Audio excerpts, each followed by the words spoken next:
Hello everyone, welcome back to another YouTube video. Today we are going to be talking about burnout and ways to minimize it and avoid it from happening. At university, and particularly when you're studying a degree such as medicine, there is so much content and at times it can be overwhelming. Because of this, it is easy to get burnt out from studying because sometimes you may feel like you have to be studying all the time to get through all the content. But in this video, we're going to be talking about ways that you can avoid burnout so that you can study more productively, more successfully, and then get the exam results that you wish. So what actually is burnout? Burnout is a state of chronic stress characterized by physical, mental, and emotional exhaustion. It can lead to decreased motivation, decreased productivity, and so it is imperative that we do what we can to avoid getting burnt out and also getting in a cycle of getting burnt out. So I'm just going to start by talking about why we actually get the feeling of burnt out before we go into how to avoid it. So in our bodies we have this hormone called cortisol, and cortisol is released in response to stress. It's released in the flight or fight response. Now, whilst cortisol has an important role in managing acute stress, in chronic stress you can get increased levels of cortisol, which can have damaging effects on the body. And so when students, for example, have prolonged levels of stress, whether that be from academic pressure, looming deadlines, or just stress from revising for exams, we can develop high levels of cortisol in our body, and there is a change from it being a protective hormone to a damaging one. So elevated cortisol can have damaging effects on different areas in the brain, for example the hippocampus, the prefrontal cortex, and the amygdala. The hippocampus is important for forming memories and therefore retaining information, and so if you have damaging effects on the hippocampus, you will struggle to remember content that you're trying to revise. The prefrontal cortex is involved with focus and decision making, and so elevated cortisol, if it has a damaging effect on the PFC, then it can make it harder for you to concentrate on your work and focus, and therefore your productivity will decrease because you will just not be able to concentrate on the work at hand. The amygdala is the emotional center in the brain, and cortisol can stimulate that. So if you have elevated levels, you might become more emotionally sensitive, and therefore it's easier for you to become overwhelmed and have these feelings associated with burnout, such as lack of motivation. Elevated cortisol levels can also have an effect on your sleep and your sleep cycle. And so if you have a disrupted sleep, this can further exacerbate the emotional and physical distress that you're feeling. So cortisol has a huge role in managing stress acutely, but like I've said, chronic stress, it can cause more damage than it protects the body and the brain. So now that I've talked about why when we get stressed we feel these symptoms of burnout, it's time to talk about ways which we can reduce the chances of us feeling burnt out. So the first thing to talk about is exercise. Studies have shown that exercise will help increase the metabolism of cortisol. So essentially what that means is if you are feeling stressed, getting out and doing some exercise will help reduce those feelings that you are having. And that's why it's really important, especially in exam season, when you feel like you might not have time to do exercise. Sometimes it's easy to feel like you have to spend all of your time just studying so that you can get through the content. It will be more beneficial if you take maybe even just half an hour out of your day to do some exercise. That will help reduce any feelings of stress that you are having, and therefore increase the productivity when you're actually doing the work. And it is a balance. You have to balance everything. And so there's no point just studying for 12 hours straight because it won't be effective. If you take time to exercise, have good nutrition, which we're going to talk about shortly, then all of these things come into balance and help boost the productivity and the efficiency of everything that you are doing. If you're going to exercise, it'll boost the productivity of the work that you're doing. So that's why it's important to stay active and do exercise. And one thing I always say to people is do exercise in ways that you find enjoyable and you find fun. If you are keen on a certain sport, then make that your form of exercise because it will make you more likely to stick with it. If you really hate running, for example, but you say, I'm going to exercise, I'm going to go for runs, I'm going to, run 2 times a week, you're a lot less likely to stick with it because you don't enjoy it at all. And that's why it's very important that when you do exercise, try and do it in ways that you enjoy, because you will be more likely to continue doing it in the long term. So, there is a theory called the cognitive load theory. This theory suggests that we can only process and retain a certain amount of information at a time before our brain gets overwhelmed and we cannot retain any more. If we try to exceed this capacity and this limit, then we're going to get a mental block. You know, when you're studying, sometimes it feels like nothing's going in, and it's because you've exceeded that limit of how much you can process.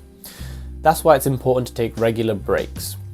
And this links very well to a studying technique called the Pomodoro technique.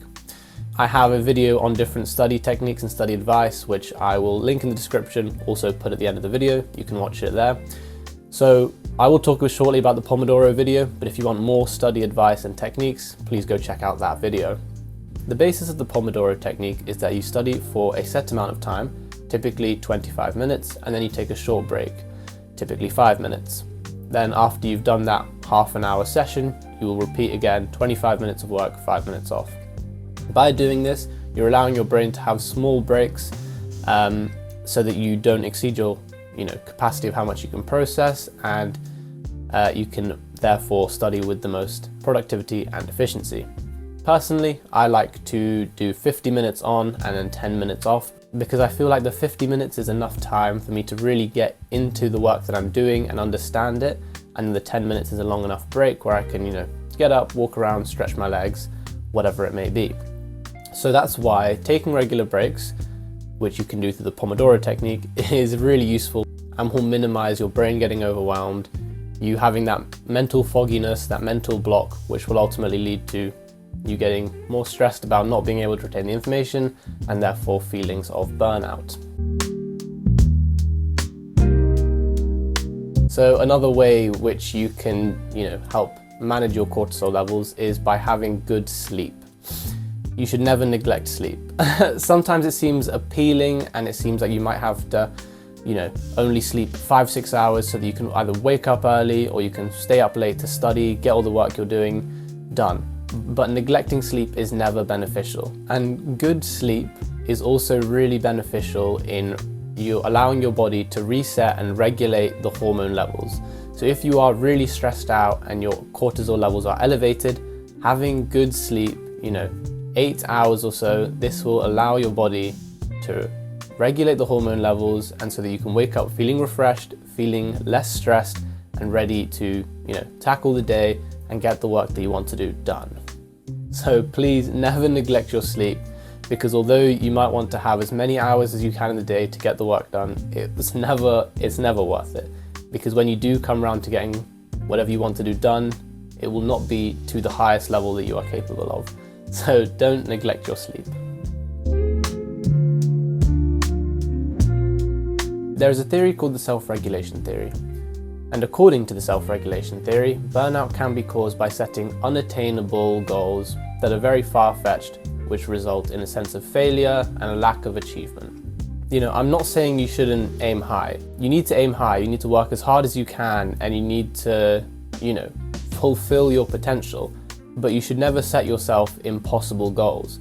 For example, you shouldn't say, okay, I'm going to study 12 solid hours today, because not only is that very unrealistic, but like we've mentioned, when it comes to balance, that's also just not beneficial. So you need to aim high. Like people say, shoot for the moon. If you miss, you're still among the stars. Aim as high as you can, but don't make your goals unrealistic to the point that when you do not fulfill them, you feel disappointed in yourself, you feel disheartened. So it's somewhat a balance of, yes, believing in yourself, aiming as high as you can and going for, the very top, but also on that journey to where you want to be, setting your small goals as attainable and trying to make them realistic is what I would say. And if you set a bunch of small little goals the whole way along your journey to whatever goal you're trying to pursue, you'll get a sense of accomplishment every time you achieve one of these small goals. So instead of just setting a massive goal and saying, I'm going to do X, Y, Z, You have to say, you know, by next week I would have done this, by the week after I would have done this. You'll get a sense of accomplishment every time you achieve one of those goals, and that will constantly motivate you to keep on working towards the next goal, keep on working, and then eventually you will end up where you want to be. So the next thing I want to talk about is arguably one of the most important aspects of, I guess, studying, achieving your goals, and minimizing burnout. So you want to surround yourself with good company. You know, there's a saying that you are the product of the 5 people you spend the most time around. And that's why it's imperative that you surround yourself with good people. But what do I mean by good people? I mean people who push you to work as hard as you can, people who push you to achieve the goals that you have in mind, whilst also looking out for you. People who will notice if you're feeling burnt out, if you're feeling exhausted, demotivated, they'll be there for you to support you. And then, you know, they'll advise you to maybe take a break, and then when you do come back, they'll help you study. You might have a group study session together. It's crucial that you surround yourself with good people who, like I said, support you, motivate you, and encourage you to become the best version of yourself. And not only do you need to surround yourself with good people, you need to surround yourself with a good environment. If you want to study, there's no point going to like a very noisy place where you can't focus, you can't concentrate on your work. You need to go somewhere where there's a bit less noise, you can really focus, concentrate on the work at hand. And so, for example, if you just go to the library, because everyone else is studying around you, it's quiet, it's a nice environment, it'll be a lot easier for you to focus, concentrate on the work at hand, and be more motivated, work harder, and therefore your productivity will increase and you will see better results. So 2 things which are really important: surround yourself with good company and work in a good environment that will help your workflow, your concentration, and your productivity. So the last thing I want to talk about is nutrition and having a good diet. This is a very important part of minimizing burnout and maximizing productivity. Studies have shown that diets which are high in processed foods and sugars can contribute to fatigue, brain fog, and therefore ultimately burnout. That's why it's important to have a good balanced diet. Try and avoid processed food when you can. I know it is tough because there are a lot of food places which taste very nice, but you have to try and keep that balanced diet. And the reason I'm mentioning this is because I feel like when people talk about minimizing burnout, when people talk about, you know, trying to be as productive as possible, they talk about different study techniques, they talk about, you know, how to get super motivated and all of these different things, but people neglect talking about things like nutrition, things like exercise, sleep. And so that's why I'm trying to talk about all the different aspects in your day-to-day life that you can implement to minimize burnout. So it was just a short point I wanted to mention, but make sure you have a good balanced diet. You're eating, you know, your fruit, your vegetable, you're getting the right amount of carbs, proteins. You need to get the right amount of sugar and fats in as well, but you shouldn't eat, obviously, too much sugar and avoid processed foods when possible. But that is everything I wanted to talk about today. I do hope you guys have really enjoyed the video. I hope it has been useful. If you have, please subscribe, like the video, and drop a comment down below. I will see you guys in the next video next week. So take care and goodbye.